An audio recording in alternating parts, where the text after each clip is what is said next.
Good morning all, greetings from Backweston campus in Selbridge. I would like to warmly welcome you all to this webinar on the work of the Agri-Food Regulator. And thank you for participating and obviously for taking the time out of your day to be with us. First of all, I would like to introduce myself for those that haven't met me already perhaps. My name is Niamh Lenehan. I have been the CEO of the Agri-Food Regulator since its establishment in late 2023. As you can see there, I'm also joined by some of my colleagues, Miss Mel Hall, who is head of the Unfair Trading Practices Monitoring and Compliance Unit, and Mr. Rob Levins, who is the head of the Price and Market Data Analysis Unit. You will also get to meet, if you haven't already, Mr. Aiden Kelly, who is heading up our Corporate Services Unit and who will moderate over the question and answer session later on.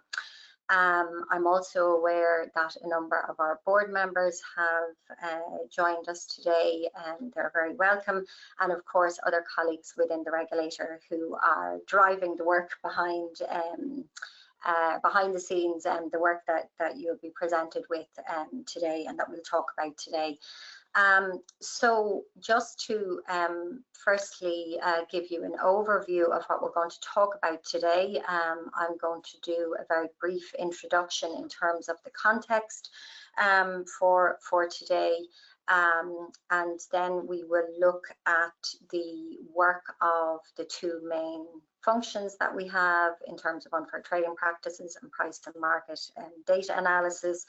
And then we will look at some questions and close. So I'm aware that there is a very large and diverse audience here today. So just to note that some of the basics about the regulator are available on our website, as we will be focusing here on the work that's been evolving, obviously, given that we're in the third year of operation. So as I said, after the introduction, we'll move on to an overview of the main work streams in the two functions there.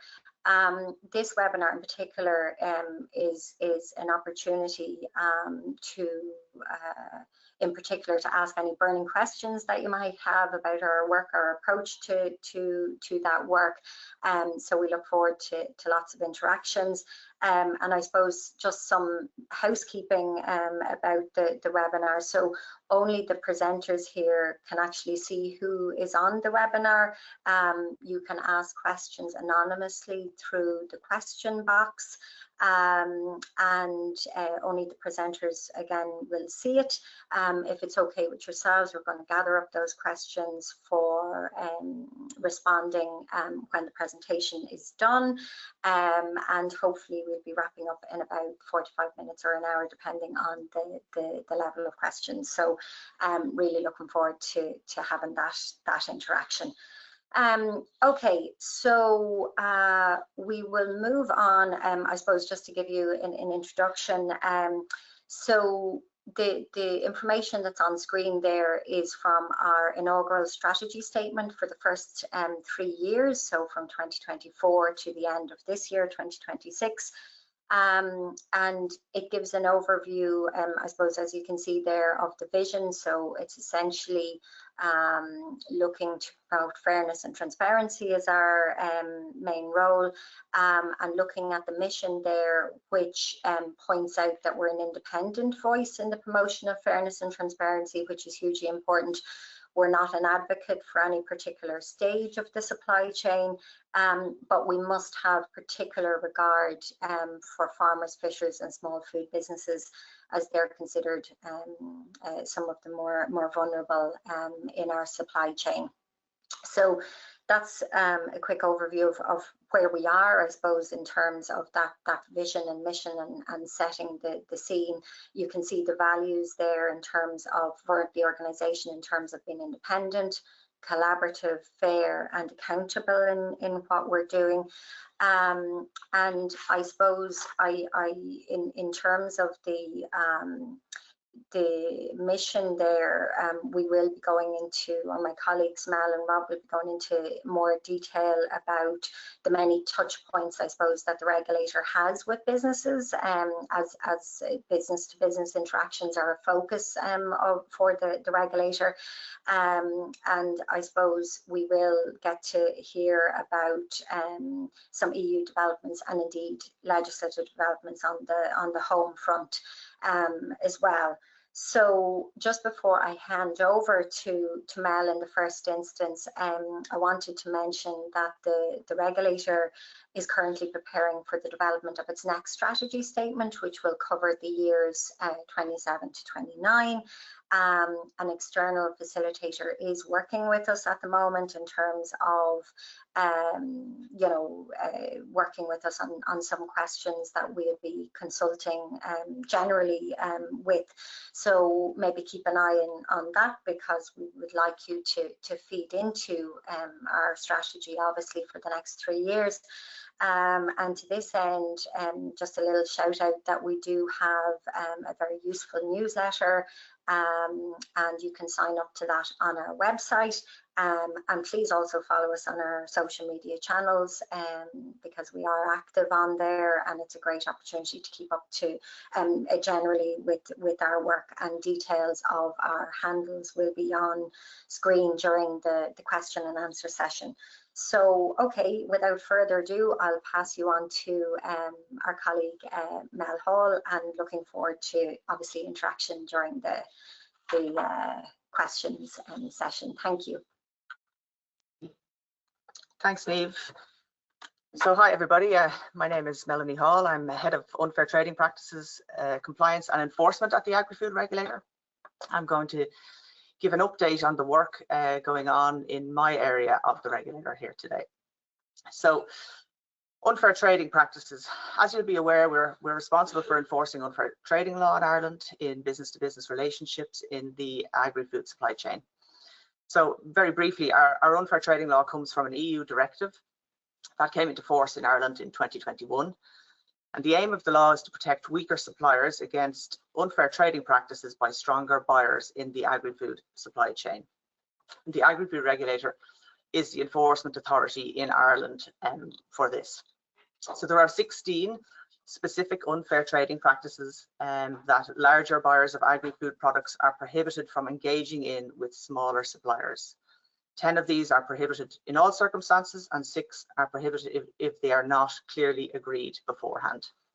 So I'm not going to go through today each of them for you, but there's a lot of information on our website about them, including a really useful frequently asked questions, and I would encourage people to go and find some more information there, and indeed reach out to us if you have any specific queries. But one of an example of an unfair trading practice is that a buyer is not allowed to unilaterally change a supply contract. Also, there are specific time periods that suppliers must be paid within. So it's either 30 or 60 days, depending on the product that you supply. And if a supplier is not paid on time, then this would be something that we would look into and potentially be an offence. So complaints. What does a supplier do if they have experienced an unfair trading practice? Well, we would encourage you to make a complaint to us. We're required to keep all information confidential unless permitted otherwise. So a supplier can make a formal complaint or an anonymous tip-off, and all details on how to do this are found on our website. If someone is not sure whether something is a designated unfair trading practice, we would also encourage them to contact us, and we can help you advise.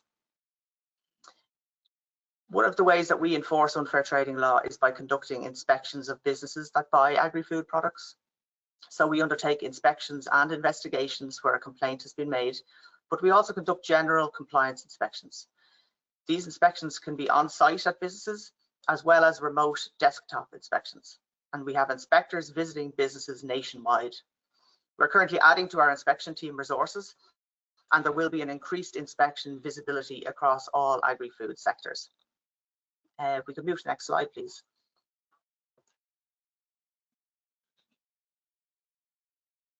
So compliance reporting buyers and annual compliance reports.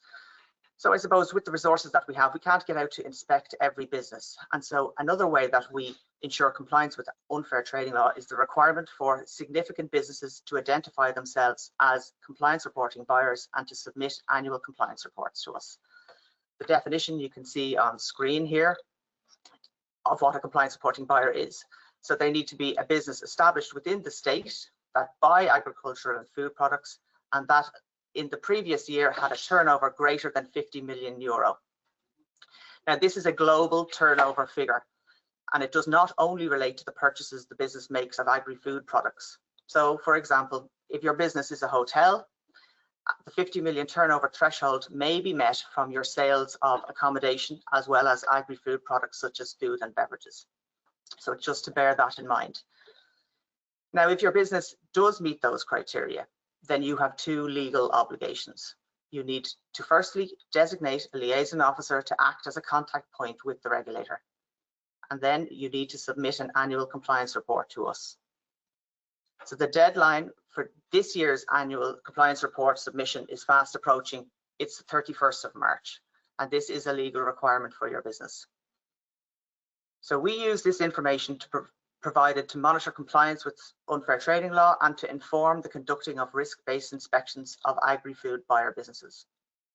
There are templates that you are required to use for this report, and if you do not already have one of these templates from us, then please get in touch and we will provide that to you. Our email address is up on the screen there, and we would encourage anybody to come forward with questions about the process, or if they're considering whether they are a compliance reporting buyer or not, they're unsure. We're here to help in that regard. We also have a guidance document available on how to complete the annual compliance report on our website. So what kind of information does the annual compliance report include?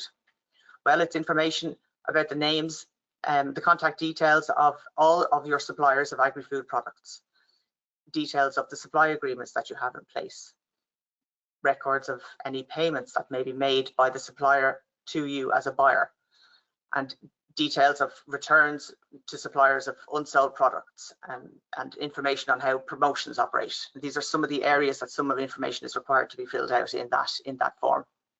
So again, on our website has a frequently asked questions and a guidance document available. So please take a look there or reach out to us and we can walk you through the process. If I could have the next slide, please. EU developments. So as I mentioned, the unfair trading law comes from an EU directive. This directive is currently being reviewed. The Department of Agriculture, Food and the Marine are the policy lead for this process.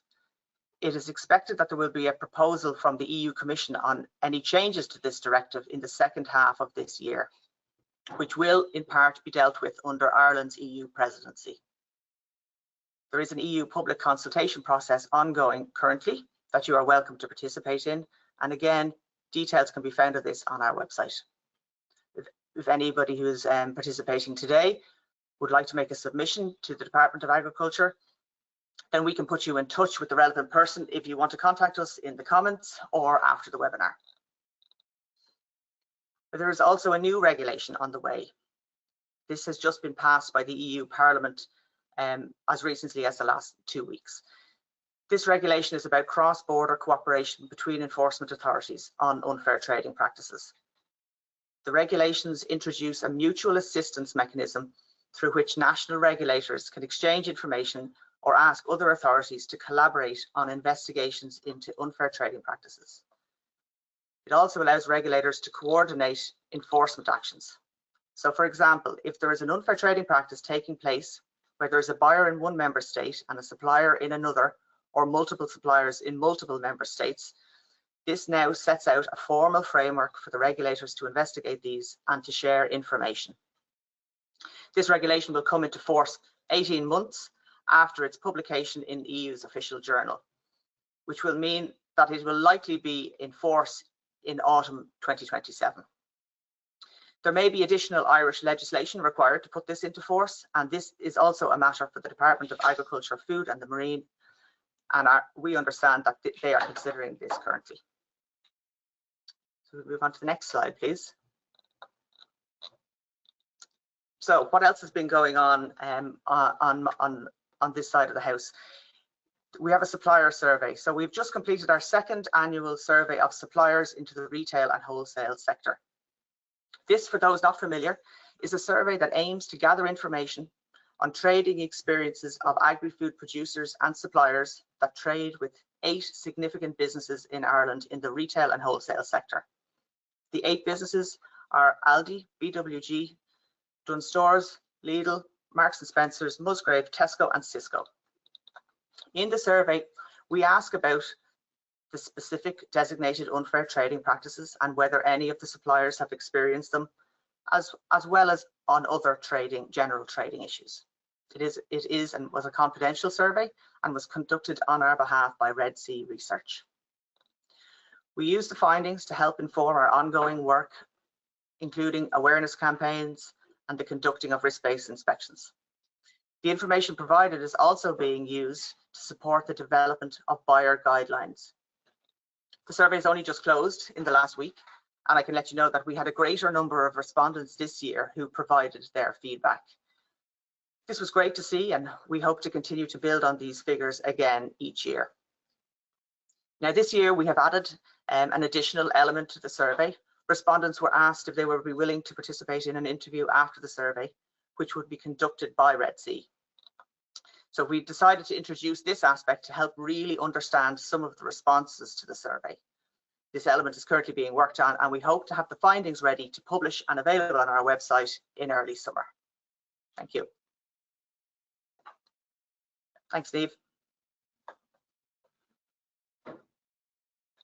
Thank you, Mel. I will move this on, and I will invite Mr. Rob Levins, who is the head of the price and market data analysis, to bring us through the main work streams at the moment in that unit. Thank you.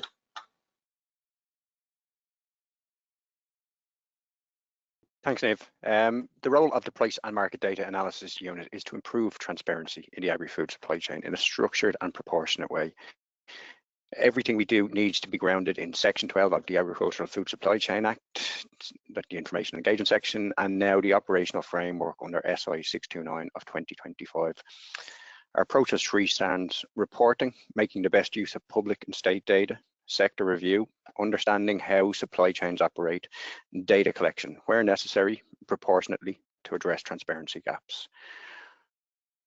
In terms of this slide, reporting, when we look at a sector, the first thing we do is not issue a data request. We start with the public data. We review CSO data, Eurostat data, EU price reporting, or other state collected data sets. The question we ask is, what already exists? What can be reused?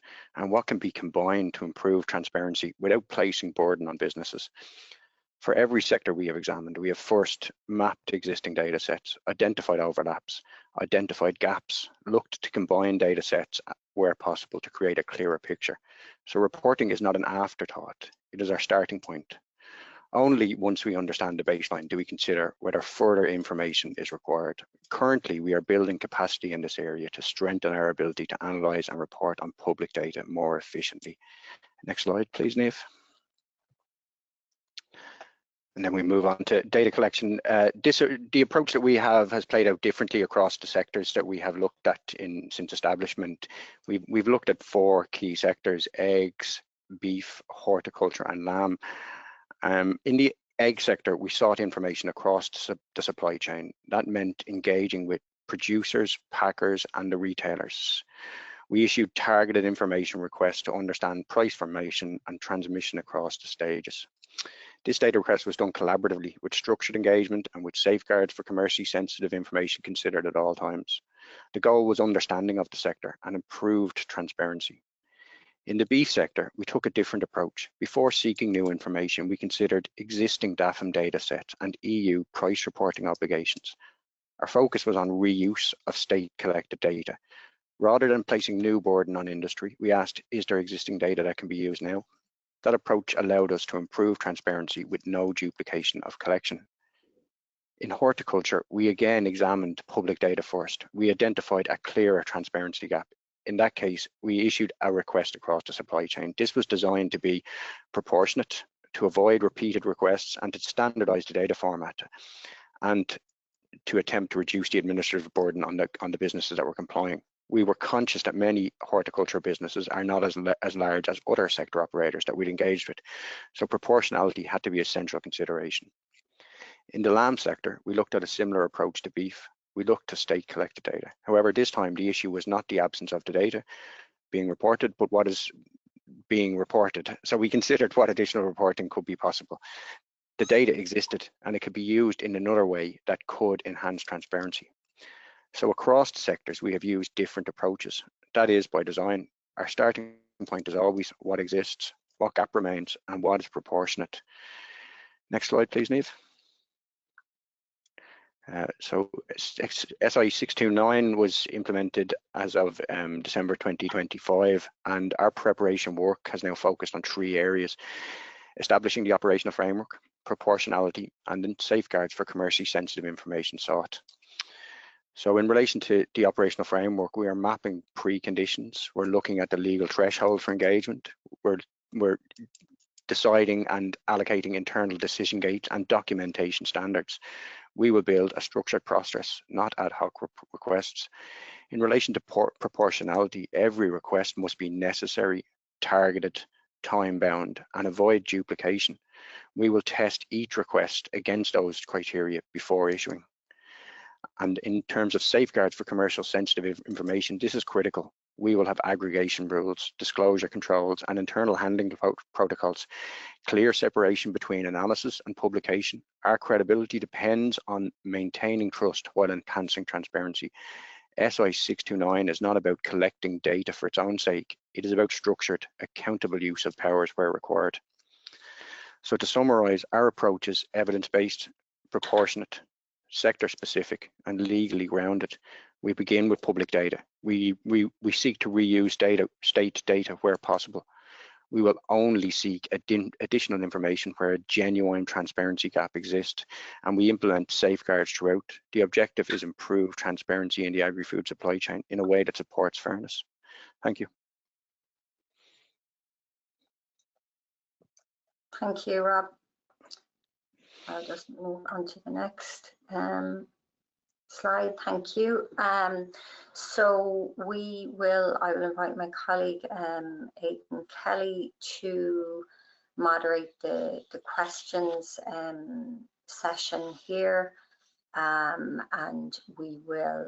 I know we have a number of them in the question box. Over to you, Aiden. Thank you. Thank you, Niamh, and hello to all in attendance. And thanks for the questions. You can submit questions for the next couple of minutes. We have quite an amount in so far, so using the question box there, feel free to ask us any questions. To be able to keep in touch with us, if you want to keep in touch by to get newsletters, if you scan the QR code there, that will bring you to all our social connections that we have, and you'll be able to keep in touch with us on LinkedIn, other social platforms, and also to receive our newsletters as they issue. I'll start off with a couple of questions for you, Niamh. There's a couple of questions in about the strategy statement and the preparation of that. So somebody is asking, when can we expect to be able to contribute to the consultation process? Okay, thanks, Aiden. And yeah, very useful, because we have the regulator has a very open door policy, I suppose, in terms of you know, getting feedback on our work, and the strategy to provide a framework for our work for the 3 years from the end of this year is hugely important. So in terms of directly answering the question, very soon, in the next couple of weeks, we hope to have a brief survey available, and there are going to be some key stakeholders and representative bodies that will be, you know, have the option of a meeting as well. some bilateral meetings to inform the development of the strategy.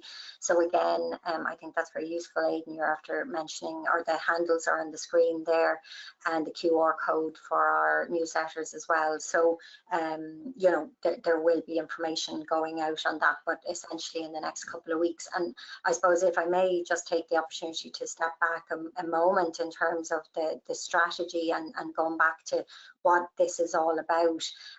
You know, you've heard the main work streams there for our two main functions. And I suppose the whole purpose of the regulator is, as I said, to promote fairness and transparency along the food supply chain for the benefit of all. And one of the key points to remember, I suppose, in that is that it's in the context of certain players or certain businesses in that supply chain being weaker than others. So as we know, there's a lot of consolidation in some areas of the supply chain. So, you know, in terms of Mel's area, then it's about overseeing compliance with these unfair trading practices, which are designated at EU level.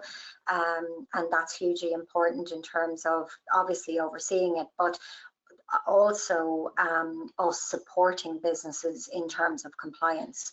And then you would have heard from Rob there in terms of the price and market data analysis. And essentially, again, that is about providing more information generally on how the agri-food supply chain works, and providing more information that will allow perhaps some of the smaller, more vulnerable businesses to improve their bargaining position in the supply chain. So I think that's just important to say as kind of framing what our strategy statement is about and the background to that. Thank you. Thanks for that, Niamh. Do you have any indication at this stage as to what the process will involve for these people? Will there be face-to-face meetings, or will they be able to contribute online? Any thoughts on that? Yeah, thanks, Aiden. Yeah, and thanks for the question. So as I said, we are working on a brief survey that we'll have on the website, and we will be promoting. So we're really encouraging people to get in touch. As I said, we've an open door policy anyway, so we very much want to hear from stakeholders about how our work is going, and you know, the touch points were discussed there. So if you have an issue or a complaint or a concern as a supplier, as Mel said, you know, we're more than happy if you pick up the phone. We're also, Rob and the team have many dashboards with public information. So publicly available information has been brought together, hopefully in a more accessible way. And we encourage any feedback on those dashboards that are there. But going back to specifically about the strategy, there will be a survey, and others and representative bodies, etc., will have an opportunity to feed in through a meeting, a bilateral meeting, again organised through our facilitator. So looking forward to have lots of interaction through that. Yeah, and I think I'm correct in saying, Niamh, that has to be in that new strategy statement has to be with the Minister by the end of September. That's set out in the 2023 Act, yeah. Yeah, thanks, Aiden. Yeah, so the strategy, we're an agency under the Department of Agriculture, Food and Marine, so that strategy will be presented to the Minister by the end of September. So yeah, so in terms of a timeline then, as I said, it'll be quite soon that you'll be asked for your feedback to feed into that. Yeah, okay, great, thanks. Mel, just a few UTP related questions. I might come to you next. You said there that you were happy with the number of responses received to the survey, which was an increase from what we got last year. So that came about by an awful lot of engagement with the 8 retailers and wholesalers, but we also had an increased number of people completing the survey through the website. Do you want to just talk briefly about that? Yes, thanks, Aiden. Yeah, so we were really pleased with an increase in numbers this year. I suppose it's really important that we understand ourselves as a regulator, how our communication efforts are doing, and are we reaching people and indeed new people each year. And as we build trust, I think with suppliers, that they feel that they'll come forward and actually provide us with this really valuable feedback. Each year we have well, I say each year, this is the second year, we have sort of the businesses involved have collaborated with us and promoted the survey directly with their suppliers. And I mean, I think that's invaluable, and we really appreciate that assistance in directly reaching the people that make those decisions. It also sort of speaks to those businesses, sort of allows the suppliers to feel comfortable to provide that information to us. And indeed, that information is anonymous and confidential and is not passed. The suppliers' names are not passed, certainly not passed to their buyer businesses, but they're not passed to ourselves. They're kept by Red Sea Research unless the person who completed the survey has explicitly requested that their information be passed along to us. So yeah, our numbers are increasing from last year, which is always important. I mean, we're really hoping to build on this year on year. So we had more people use the link that the regulator promoted through social media and regular media campaigns, and through our mailing list and all that kind of all those kind of methods. But we also had an increase from the suppliers, the links going directly out from those businesses. So that's great to see. Yeah, we're just looking forward now to receiving the analysis from Red Sea Research in the coming weeks to see sort of what the findings were on that. And moving forward as well, again, as I mentioned, with that sort of new interesting area of the interviews, I think that sort of a survey is obviously recognised as being, you know, a crude sort of instrument, and this will sort of allow us to get under the hood a little bit and sort of see if we can add a little bit further to us on that. Yep, thanks for that, Mel. Somebody has asked about the number of complaints received since our first prosecution in December 2024. Have they increased since then, Mel? Well, I mean, you know, I don't have the exact number of complaints to hand, but they have increased. We did have a successful prosecution late in 2024 for a breach of the unfair trading regulations, and I suppose it helps to, you know, it's not the place that we want to be as a regulator, is actually taking business to court for breaches.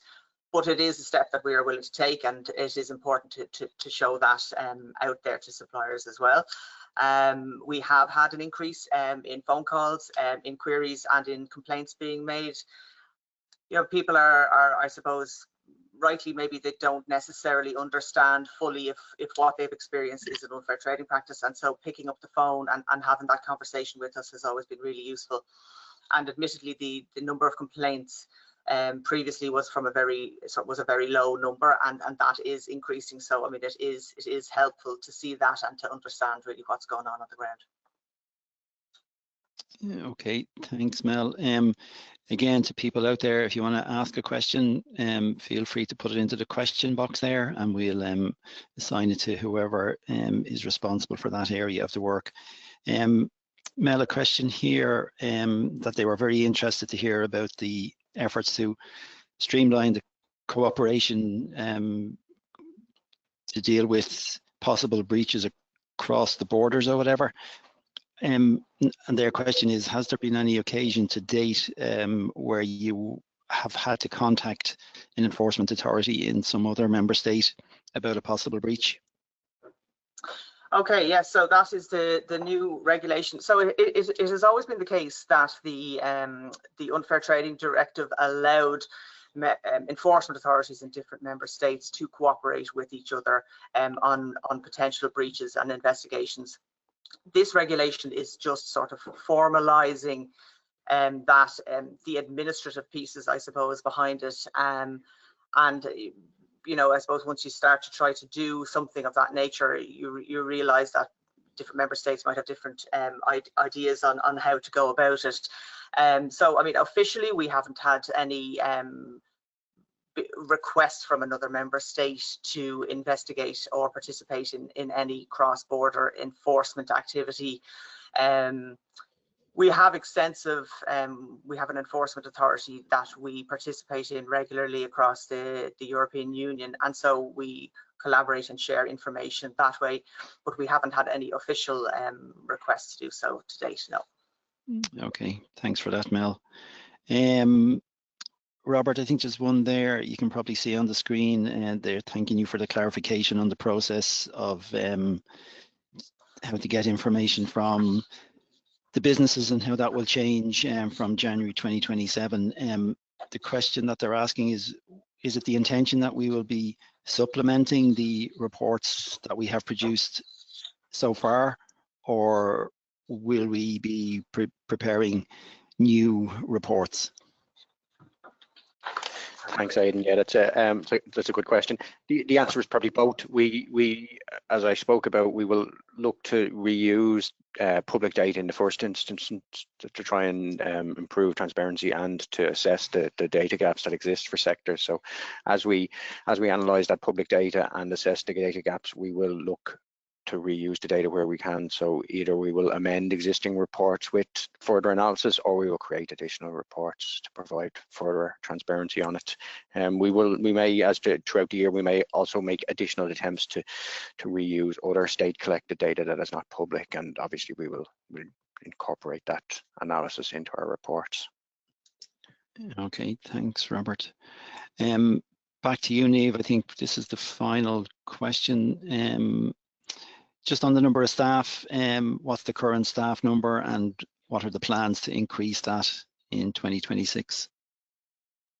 Okay, yeah, so we were established, I suppose, with an initial staff complement of 17, and we are obviously building capacity all the time, and we now, there's 17 of us here, which is great.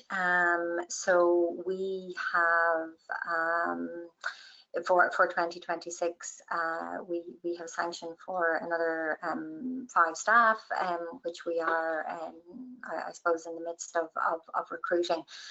So I think, yeah, it's a work in progress, I suppose, in terms of, you know, we're obviously as an organisation, and the board, of course, in terms of strategic direction.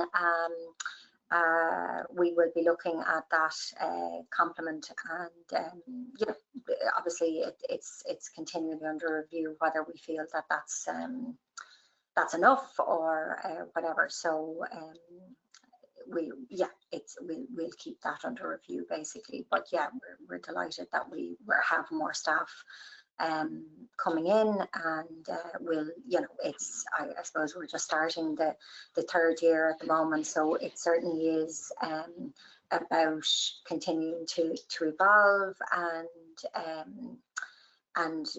you know, basically build capacity, which is you know, currently one of the objectives. Okay, thanks, Niamh. There's no other questions coming in, so Niamh, do you want to just do a final wrap up? Yeah, perfect. Well, look, I'll move this on in terms of look, we really appreciate you taking the time out of your day to join us here. I hope that was useful in terms of a brief overview of the work, or how work has evolved, and I suppose in terms of the regulator and the touch points with yourselves. We're very externally focused, obviously, in terms of getting feedback, as I've said. I think it's hugely important that you can follow us, or if you can follow us, that would be great, because we are active on social media, and our newsletters have been very useful, and we've gotten really good feedback on those as well. So there's lots of information on our website as well, and you can sign up to the newsletter there. But I suppose, look, just want to say again, thank you for joining us, and for colleagues and other colleagues that are watching as well. Thanks to all for their ongoing hard work. As I said, you know, we're more than happy to answer emails or reach out to us if you have any other specific questions. But you know, and obviously, as we've talked about, there is a significant opportunity to liaise with us about the development of the next strategy, but that won't be the only opportunity, obviously. So for now, thank you, and please keep in touch.